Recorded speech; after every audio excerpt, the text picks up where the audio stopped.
yàlla sunu borom deuxième vague bi nga xamante ne mooy coronavirus yàlla na yàlla muccal ñu ci. moo tax ma ne woon naauzu billahi muslu virus bi coronavirus bi yàlla na génn réew mi na ñëpp mucc ñëpp moytu aaru yeneeni réew yi mucc ak sa réew mi ñu ànd musluwaat ñu moytu moy yi ak xeeti ñaawteef yi gënul ci réew mi li yàlla digle it ñu ànd ngoy ci ndemooy li jaadu yaakaarlu ci réew mi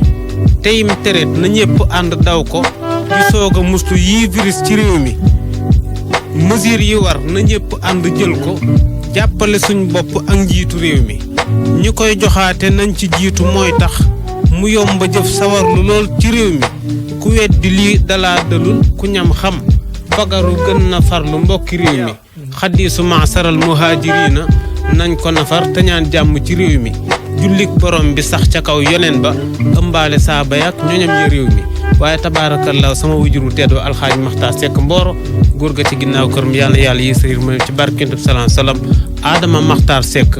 di taaw ca kër ga du taaw buy taawee ku nekk laspeer moom it yàlla na ko yàlla sàmm tabaarakallaahu waaye alxaaji Ndoye Baan di nuyuwaale tamit techniciens yi ñoom ñi nga xam te ñoo ci jàpp bokk ne mën a jot yëf yi jariñoo ko ndax benn loxo takkul géño bu dul ñaar ma sumbur mbaal te nekk ci mbir am te technique dafa am solo ndax alaaji Ndoye Baan technique mooy tax ñu teg la nit ba beneen yoon incha allah